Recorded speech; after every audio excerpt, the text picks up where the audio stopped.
রাজশাহী। এক্ষুনি শুনবেন স্থানীয় বাংলা সংবাদ।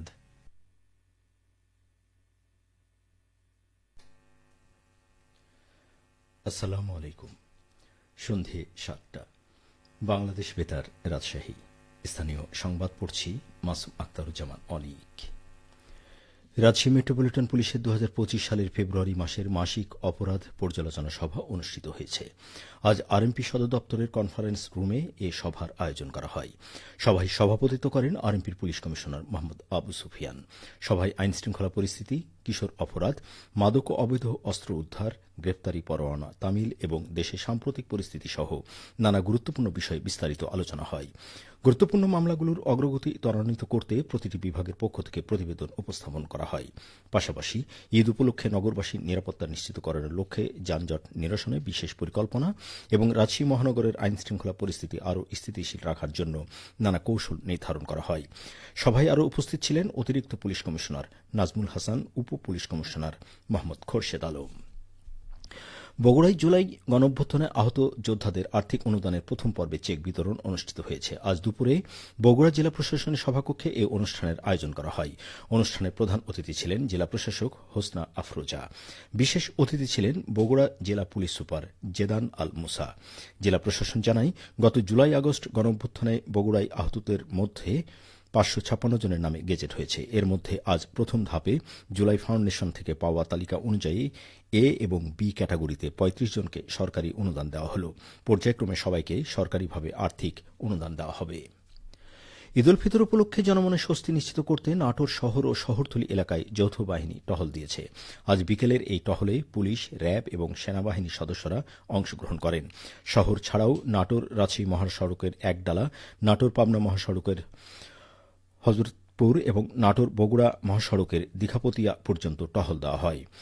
নাটোর জেলা পুলিশের অতিরিক্ত পুলিশ সুপার মোহাম্মদ একরামুল হক জানান, ঈদ পর্যন্ত সময়ে সময়ে টহল অব্যাহত থাকবে।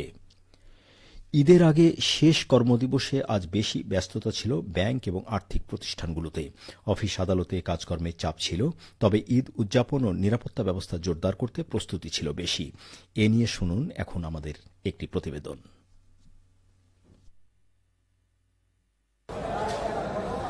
এবার ঈদে টানা ৯ দিনের ছুটি, তাই শেষ কর্মদিবসে ব্যাংকগুলোতে দম ফেলার ফুসরত ছিল না। লেনদেন হয়েছে স্বাভাবিকের চেয়ে অন্তত ৪ গুণ, বলছিলেন নওগাঁ সোনালী ব্যাংকের প্রিন্সিপাল অফিসার আবু হায়াত। ইএফটির মাধ্যমে যে টাকা প্রদান করা হয়, সেই টাকা আজকে তাদের অ্যাকাউন্টে জমা হয়েছে। এই কারণে আজকে ব্যাংকে চাপটা বেশি। আমাদের কাছে যেটা মনে হচ্ছে, আমরা আজকে ৮টা পর্যন্ত আমাদের লেনদেন চলবে, যেহেতু আজকে শেষ কর্মদিবস। আদালত ও সরকারি অফিসগুলোতে স্বাভাবিক কাজকর্ম হয়েছে, তবে ঈদ উদযাপনের প্রস্তুতি নিয়ে ব্যস্ততা ছিল বেশি, বলছিলেন নওগাঁর জেলা প্রশাসক মোহাম্মদ আব্দুল আওয়াল। ঈদের আগে শেষ কর্মদিবস আমাদের খুব প্রাণ চঞ্চল এবং ব্যস্ততার মধ্যে দিয়ে কাটছে। যেহেতু লম্বা সময় ছুটি, বিভিন্ন দপ্তরের যে সমস্ত ফাইল আছে, ফাইন্যান্সিয়াল ফাইল, বেতন, বোনাস, টিএ বিল, সেগুলোর জন্য একটা চাপ আছে। পাশাপাশি ছুটির সময় নিরাপত্তা নিশ্চিত করা যায় কিভাবে, আমরা সে ধরনের পরিকল্পনা গ্রহণ করেছি। এদিকে ঈদের দীর্ঘ ছুটিতে জেলা জুড়ে নিরাপত্তা ব্যবস্থা জোরদার করা হয়েছে, বললেন নওগাঁর পুলিশ সুপার শাফিউল সারোয়ার। এই ছুটিতে আমরা নওগাঁর জন্য প্রতিটি থানা এবং প্রতিটি বিট লেভেলেই নির্দেশনা দেওয়া আছে, যথাযথভাবে দায়িত্ব পালন করে, এবং পাশাপাশি একটু কঠোর নজরদারির জন্য আমাদের ডিপ্লয়মেন্ট একটু বৃদ্ধি করা হয়েছে অলরেডি। এটা ছুটি যতদিন থাকে ততদিন পর্যন্ত চলমান থাকবে। ব্যাংক এবং আর্থিক প্রতিষ্ঠানগুলো আমাদের বিশেষ নজরদারিতে আছে, পাশাপাশি কেপিআই গুলো আমরা বিশেষ নজরদারিতে রাখছি। ঈদ উদযাপন নির্বিঘ্ন করতে সবখানেই সার্বক্ষণিক সজাগ দৃষ্টি রাখা হচ্ছে, জানিয়েছেন কর্মকর্তারা। শফিক ছোটন, নওগাঁ জেলা সংবাদদাতা, বাংলাদেশ বেতার, রাজশাহী। সিরাজগঞ্জে ২৬০টি অসহায় ও হতদরিদ্র পরিবারের মাঝে ঈদ সামগ্রী বিতরণ করা হয়েছে। আজ সকালে বেলকুচি উপজেলার সোহাগপুর বালিকা উচ্চ বিদ্যালয় মাঠে ঈদ সামগ্রী বিতরণ করেন বেলকুচি উপজেলা নির্বাহী অফিসার আফিয়া সুলতানা কেয়া। সমাজকর্মী মামুন বিশ্বাসের উদ্যোগ ও আয়োজনে অনুষ্ঠানে বেলকুচি, চোহালি ও এনায়েতপুর এলাকায় ২৬০টি পরিবারকে দেওয়া ঈদ উপহার সামগ্রীর মধ্যে ছিল চাল, চিনি, সিমাই, তেল, মুরগি সহ ঈদ সামগ্রী।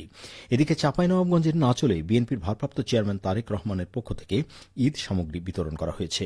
নাচল মুন্সি হজরত আলী উচ্চ বিদ্যালয় হলরুমে বিএনপি নেতা ও সাবেক উপজেলা পরিষদের ভাইস চেয়ারম্যান আবু তাহের খোকনের সভাপতিত্বে ঈদ সামগ্রী বিতরণ করেন জেলা বিএনপির সাবেক সাংগঠনিক সম্পাদক আলহাজ আব্দুস সালাম তুহিন। সবশেষে আবহাওয়া। আজ রাজশাহীতে সর্বোচ্চ তাপমাত্রা ছিল 37.6 ডিগ্রি এবং সর্বনিম্ন 21.5 ডিগ্রি সেলসিয়াস।